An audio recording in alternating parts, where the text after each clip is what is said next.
Viewer discretion is advised. Hello, my single solitary viewer, and welcome back to NHL 20 Franchise Mode with the Quebec City Double Butts. I think we'll be looking at the trade market, but of course you've noticed that it's been a while since the previous episode of this series came out. That's because I've been playing so much Minecraft SMP.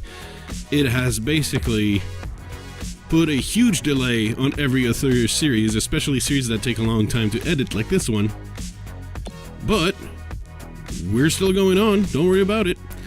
The guy I have my eye on in terms of trades is Josh Manson again from the Anaheim Ducks, even though Josh Manson technically was with the Blackhawks previously. But he's on the trading block. And I'd like him because he's the scouting report says he would really fit well on my second line with Cam Fowler. And so I'm going to try to give him one of the rookie goaltenders we drafted. He's an elite prospect, but the rookie goaltenders don't have as much trade value. So I think this should be roughly an even trade. But they weren't interested. So what I'm going to do is I'm going to offer Jason Demers, who Manson would be replacing. And I'm going to try to balance this out maybe with the draft pick. And hopefully that'll go through. It won't be for this draft, but they're interested in giving away a third-round pick for 2022, and that goes through. So if we have a quick look at what our defenseman looks like now, we have the extremely, extremely strong first pair of Werenski and Pietrangelo, who are dominate. They're dominant. Because they're both elite players. And the second pair would be Cam Fowler and Josh Manson. I was hoping for a little more chemistry between the two, but I guess maybe they have their styles are too similar. And we also have a competent third pair. Again, was looking for chemistry for the third pair when signing these guys, or at least forwards at the free agency. It doesn't seem to have come through, but the team is still improved. So welcome Josh Manson. He's a right-handed shot. And yes, indeed, his line 2 chemistry, just like Cam Fowler, is high. For whatever reason, they just don't have huge chemistry together. Probably, I'm thinking, because their styles are too similar. They're big all-rounder guys. On the trading block, I want to put someone else because I think I'm deciding that Elijah Martindale will become a centerman, which means I have one centerman too many. His name is Derek Brassard. I want to see if I can get something for him. I don't know if I can, because he's got a bit of an expensive contract, but who knows. Next up, we have an important game against Montreal. They're our rivals. I'm not expecting Le Vendredi Saint, which is a historic game between the Montreal Canadiens and the Quebec Nordiques. Historic in the sense that it was a bloodbath. There was a lot of fighting, and people in the province of Quebec went to war over that game. So this, of course, would be also Josh Manson's first game with his new team. And we're hoping things will go well for him. But here, Samuel Blais gets our garbage goal, and the team, the Quebec City Double Butts, take the lead. This is the kind of goal I actually see very, very rarely. Because basically, the puck stays on the line, and it's my guy who gets to it first instead of theirs. And that's what I see so rarely. But unfortunately, the Canadiens appear to have some fighting spirit. And they were, after dominating for a while in the zone, Arturi Lehkonen actually puts it in. And I'll be very surprised to discover that this is, in fact, his 7th goal of the season. Now, if you know anything about Arturi Lehkonen, well, he's a good player.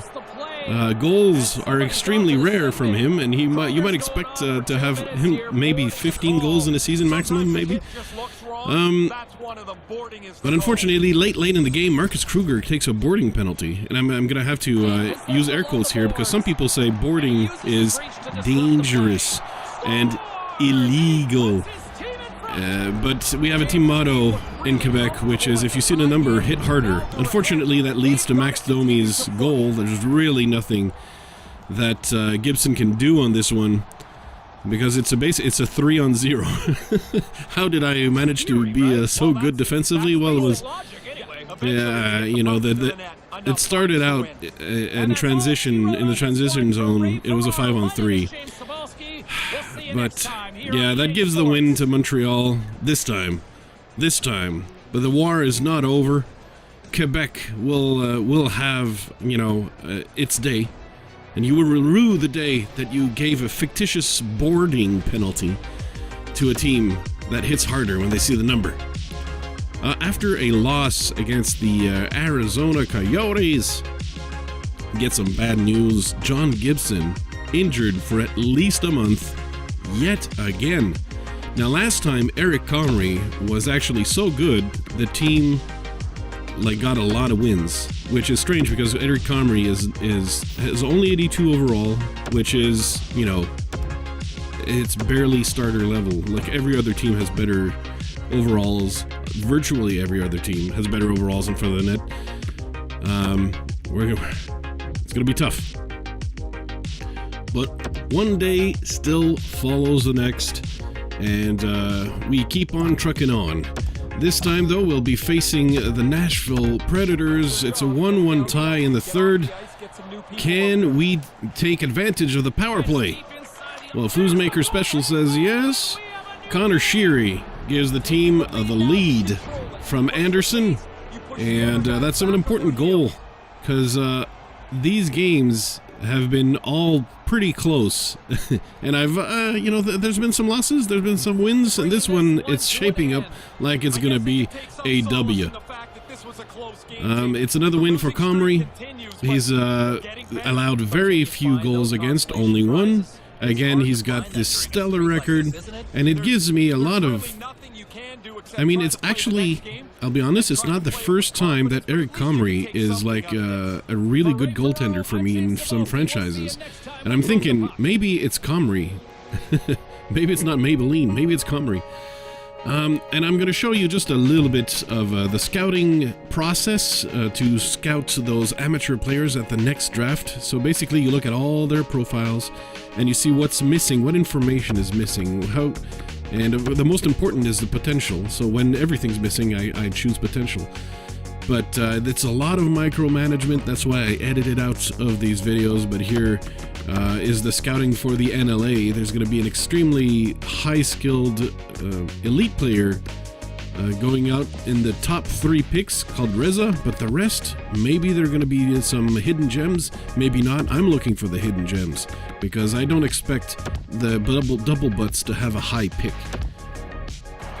Third period against the St. Louis Blues, and the team has yet to score a goal. They're trailing by 1. We gotta change this situation around. But unfortunately, Blais does not win the face-off, and he's kind of a rookie, and he's not so good at winning face-offs. I'm trying to make him better, but it's a long process.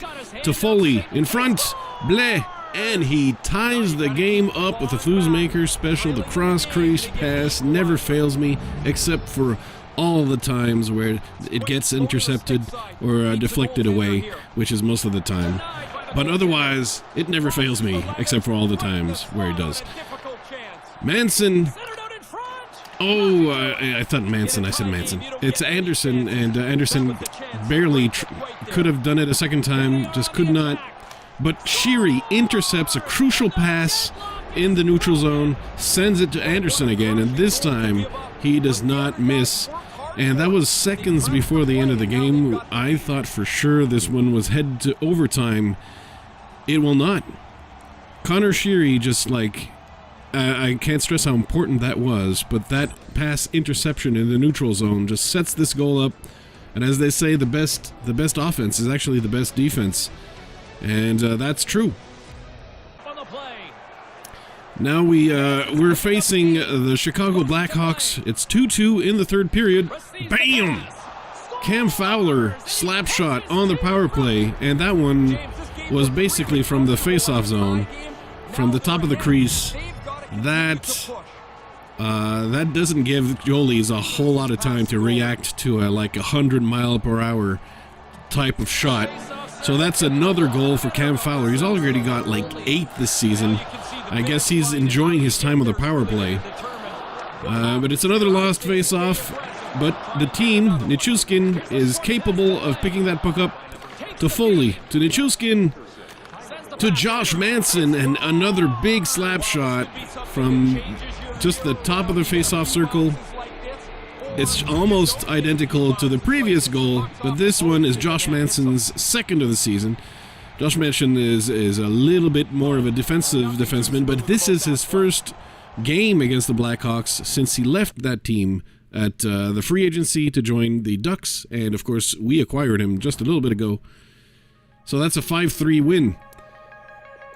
In the trade department, I'm looking to transform some of the very, very young prospects I just drafted into prospects that are they're a little bit older, because there's a bit of a generation gap in my prospect pool. And I also want to trade away some players like McCoshen and Harlock that are just on the cusp of being full-time pro players. And I've got a depth chart that is very deep, actually. I mean, I have Jesper Fast as the captain of my farm team. This guy should not be in the farm. I've got too many players. So in this case, I traded for Joseph and Poulain, who turned out to be Quebec products, so it's good for the hometown kind of deal. But for Mysek and some of the players that are, let's say, just not able to really make a regular impact on the team because the depth chart is a little deep. And of course I'm nickel and diming the Penguins here, trying to get as much as I can out of this trade. Ultimately, I'll only be able, in terms of what was initially accepted, be able to transform a 7th round pick into a 6th round pick, which is really, you can tell I'm really nickel and diming him. But hey, sometimes that's what you've got to do in terms of transforming what is just basically an expansion franchise into a team that should be regular contenders for the Stanley Cup. You got to do what you got to do. Now this means that free agent signing Jordan Schmaltz will be the man who will replace McCoshen on the pro team. And the reason because I traded McCoshen is because he's a young guy, but he doesn't have any hope of reaching the second pair or first pair. So I don't want to keep him in a hopeless situation for him. Better to trade him off, because he's a decent little defenseman who's should be a mainstay on the blue line of some team. But in Quebec, he'd just always be 6th or 5th, which is not great for him. Now, against the Blue Jackets, we've got a bit of a deficit to overcome. And whoops. I love getting my passes intercepted in the in defensive zone. That's a freebie for Alexandre Texier. He's going to be celebrating. Let's not do the same mistake twice. So we've got Sprong. Gets the puck back. Cross crease pass to Samuel Blais. And there you go. Only one more goal for a tied game. It's now 2-1 for the Blue Jackets. We're battling.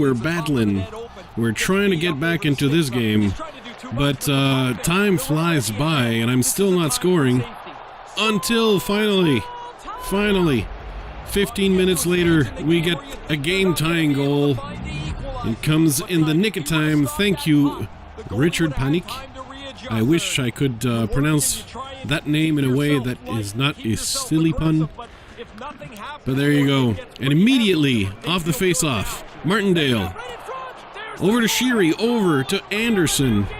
And the Quebec City Double Butts take the lead with another cross-crease pass. This one in a tic-tac-toe, so really quite fancy.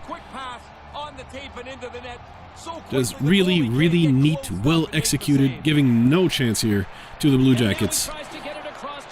But of course, they're not giving up. Why? I don't know. They have a long tradition of giving up.